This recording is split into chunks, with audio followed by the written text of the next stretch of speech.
Persipura Jayapura baru saja meresmikan 3 pemain untuk mengarungi kompetisi musim depan. Selamat datang kembali teman-teman di channel Mitra Sepak Bola dan ini adalah video pembahasan Persipura Jayapura yang baru saja mendatangkan pemain dan nanti juga akan ada mungkin sedikit sajian informasi terkait pemain yang keluar gitu ya. Dan ya, video ini kita Persipura ya. Jadi Persipura udah lama nggak saya bahas nih karena ya memang infonya cukup minim ya, dan baru kali ini nih ada pergerakan dari Persipura yang resmi mendatangkan pemain baru. Dan ini hari-hari ke depan tentu saja fans Persipura akan disibukkan dengan pemain-pemain yang masuk ya, karena liga akan segera dimulai sekitar 1 bulan lebih sedikit lagi ya. Jadi Persipura sudah mulai tentunya aktif di bursa transfer, apalagi sudah ada tim kepelatihan yang baru gitu teman-teman ya. Dan jangan lupa komen dulu ya, kalian absen dari kota mana aja yang hadir, dan juga jangan lupa tentunya pendapat kalian silakan tulis di kolom komentar. Jadi 3 pemain yang baru ini adalah pemain lokal semua ya, belum ada pengumuman untuk pemain asing. Pemain asingnya out semua dan bakal ada 3 pemain asing baru berarti di musim depan, karena regulasinya masih sama memakai 3 pemain asing. Tapi belum ada nih yang resmi ya, karena saya akan infokan yang udah resmi-resminya aja gitu ya. Setelah official Persipuranya resmi mengumumkan, saya akan memberikan tentunya sebuah sajian informasi kepada kalian gitu. Kalau masih rumor, saya tahan dulu aja lah. Oke, yang pertama ada Ricky Cawor, Ricky Ricardo Cawor. Ya, ini adalah putra Papua, di musim 2021-2022 juga bermain untuk Persipura, dan saat itu Ricky Cawor ketika membela Mutiara Hitam di musim 2021-2022 itu luar biasa, 16 kali penampilan dan 3 gol. Dan musim depan akan kembali membela Persipura Jayapura. Musim kemarin memang tidak terlalu mentereng lah ya performanya di klub sebelumnya ya. Musim lalu bermain hanya 4 kali dan cetak 1 gol di Barito Putra. Kemudian musim sebelumnya lagi bermain untuk Borneo dan mencatatkan 8 kali penampilan, tapi pengalamannya luar biasa di Liga Indonesia karena bersama dengan PSS Sleman ini dalam 3 musim total sudah mencatatkan 50 kali penampilan dengan mencetak 10 gol. Jadi luar biasa. Dan sempat juga membela Persija Jakarta di musim 2022-2023 gitu ya. Dan sempat bermain kalau nggak salah 4 kali lah, sekitar segitulah. Pokoknya secara pengalaman Ricky Cawor adalah pemain yang sangat berpengalaman, pemain sayap cepat, kemudian bisa juga sebagai central forward. Apalagi Persipura Jayapura kan kehilangan beberapa pemain di depan ya, seperti Arodi Uwopdana, kemudian Osas Saha dan lain-lain. Dan juga untuk musim depan ini Persipura akan main di luar Papua ya, karena harus tanpa penonton. Jadi ya mungkin akan memilih stadion yang ada di Pulau Jawa gitu ya untuk meminimalisir anggaran. Dan penting sekali pemain berpengalaman seperti Ricky Cawor ini yang sudah lama bermain di Jawa, di Kalimantan gitu ya, ada di dalam tubuh dari Mutiara Hitam.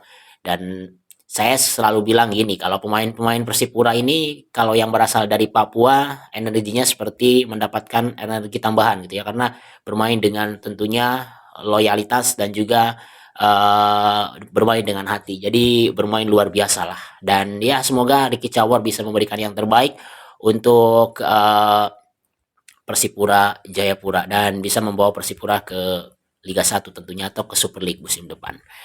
Nah, berikutnya ini ada penjaga gawang ya. Penjaga gawang ini sudah berpengalaman 27 tahun, ada Randy Oscario Schroyer. Nah, di Persipura ada 2 Schroyer. Ada James Kelly Schroyer, ada Randy Schroyer.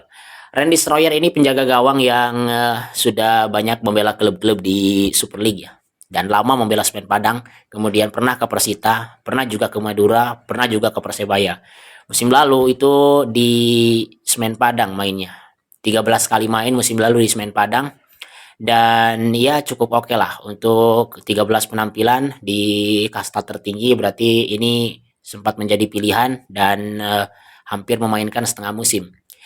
Dan memang di dua musim sebelumnya itu di musim 2024-2025 ketika membela Persebaya, dan musim keduanya di Persita di musim 2023-2024 itu nggak tampil sama sekali ya. Dua musim tidak tampil sama sekali di kasta tertinggi, dan di musim 2023 2000 pokoknya sebelum di Persita yang kedua itu sempat main tuh di Persitanya dengan penampilan yang cukup reguler gitu, dan juga sempat main di Madura United dengan penampilan yang reguler juga 19 kali bermain. Kemudian sebelum ke Madura pernah juga ke Persita. Jadi dari Persita ke Madura, kemudian ke Persita lagi, Persebaya, Semen Padang.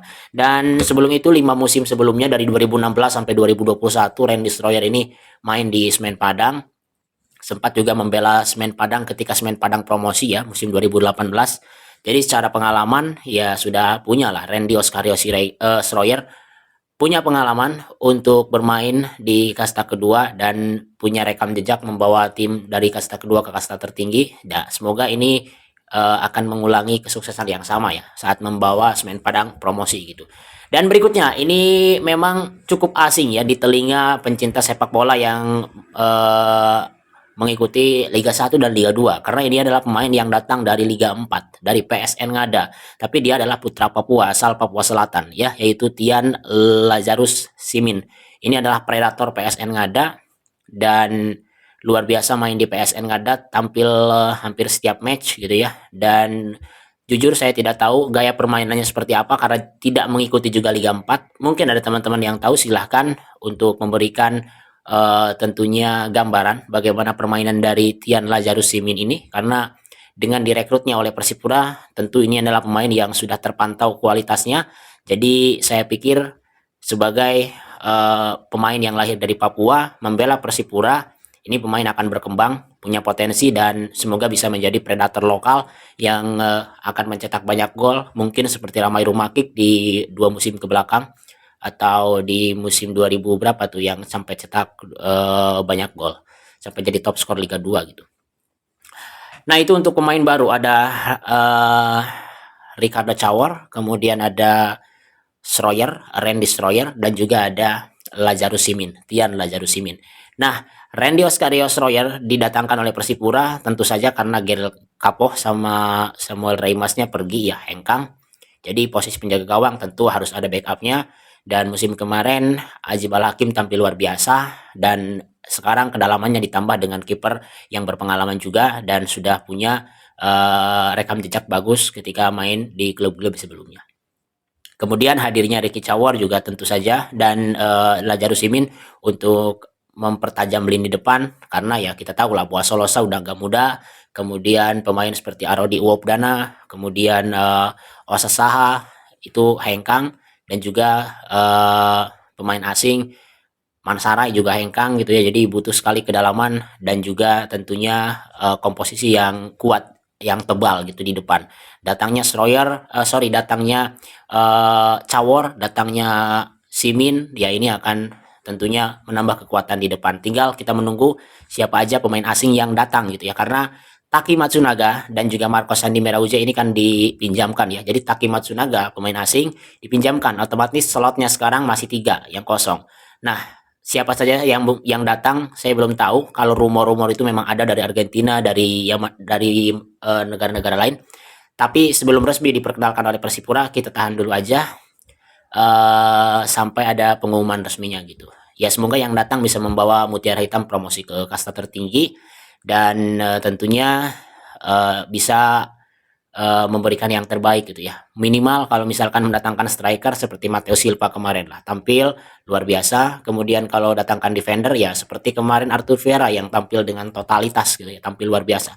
Arthur Vieira, William Sulugo, dan Victor Mansarai out.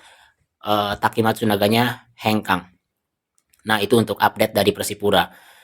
Dan untuk jadwalnya sendiri, kemungkinan pertengahan September bermain, mulai pekan pertama. Nanti juga saya akan live tentunya, seperti biasa ngobrol dengan kalian. Dan kenapa saya baru bikin lagi video Persipura? Ya karena baru ada update beritanya gitu ya. Oke, terima kasih telah menyaksikan video ini teman-teman. Sampai jumpa di video berikutnya. Dan jangan lupa untuk dukung channel ini.